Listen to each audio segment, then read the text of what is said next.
San Pedro est tourné vers l'extérieur, doit être tourné vers l'extérieur. Yamoussoukro doit être tourné vers l'extérieur. Abidjan doit être tourné vers l'extérieur. Donc, ce sont des villes qui doivent être suffisamment attractives pour compétir avec les autres villes.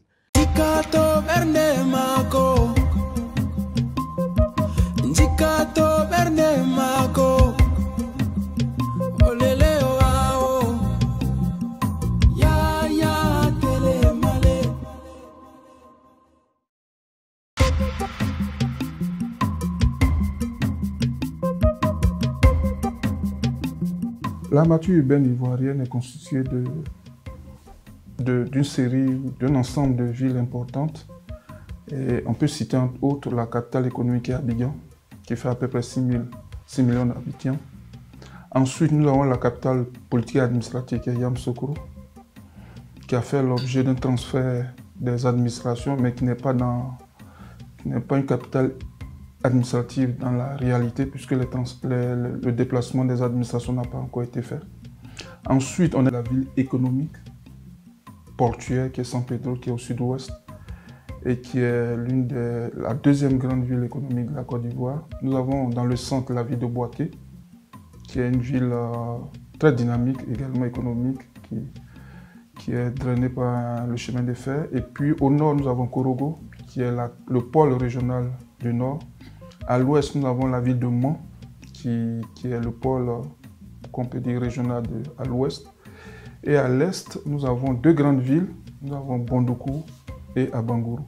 Donc on peut structurer notre armature urbaine en une dizaine de grandes villes. Quand je dis Yamoussoukro, je dis Abidjan, je dis San Pedro.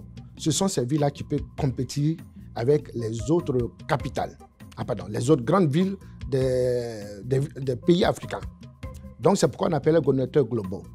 Quand vous êtes à Yamoussoukro, vous avez ces équipements infrastructures d'envergure.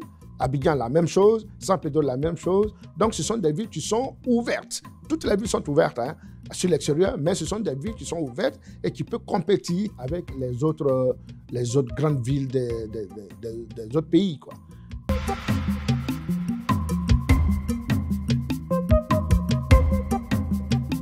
Les trois grands piliers qu'on voit, c'est la gouvernance. Et dans la gouvernance, on va voir plusieurs choses. Non seulement c'est les hommes et les femmes qui vont animer les collectivités locales, nos municipalités et autres.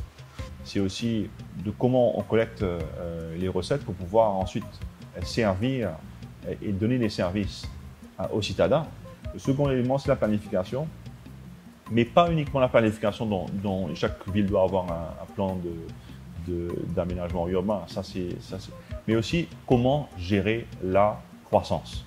Le troisième pilier, c'est le pilier traditionnel, c'est les infrastructures, où la banque a été très involved dans les villes depuis très longtemps, mais de façon sectorielle. Maintenant, il faut gérer de façon structurée et de façon urbaine. On a une tendance à généraliser aujourd'hui, à dire qu'il y a les mêmes défis partout. Bien sûr, le défi climatique, il est le même absolument partout, mais partout dans le monde. Par contre, localement, les réponses qu'on peut fournir ne sont absolument pas les mêmes, et c'est ça qu'il faut questionner aujourd'hui. Et donc, dans le cas de ville, bien sûr, on a, pour moi, la question numéro 1, elle est la question de l'environnement. Donc, largement peut-être de la durabilité, mais surtout, pour moi, de la ressource, la durabilité de la ressource. Mais pour moi, le défi démographique est une donnée de base, finalement. Et puis, ce qui m'intéresse, c'est comment avec cette pression de la population, je peux, comme ça, répartir sur un territoire un certain nombre d'habitants et leur donner le minimum vital, c'est-à-dire le minimum d'un point de vue de l'hygiène, ça c'est la chose qui est non négociable, et d'un point de vue de la sécurité. Les villes de la Côte d'Ivoire doivent être développées à recevoir un certain niveau d'investissement pour qu'on arrive à ce qu'on appelle l'équilibre régional, pour que Abidjan ne soit pas la seule ville qui draine tout le monde et pour qu'on puisse avoir un développement harmonieux sur l'ensemble du territoire national. Les enjeux de ces villes-là, San Pedro est tourné vers l'extérieur, doit être tourné vers l'extérieur, Yamoussoukro doit être tourné vers l'extérieur, Abidjan doit être tourné vers l'extérieur. Donc ce sont des villes qui doivent être suffisamment attractives pour compétir avec les autres villes.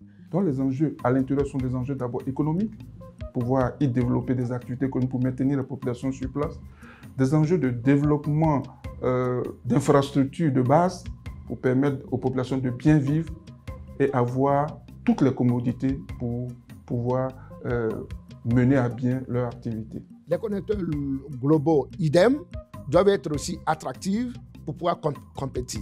Les connecteurs locaux, qui sont des villes qui sont dans le maillage, et la compétition se passe entre elles. Donc, il y en a cette classification pour permettre de booster l'aménagement du territoire. Parce que quand on fait une telle classification, ce n'est pas pour la ville elle-même, c'est pour que la ville puisse émailler, avoir une assise dans le cadre de l'aménagement du territoire. Et cela peut être une ossature de notre politique future de l'aménagement du territoire. Njikato berne mako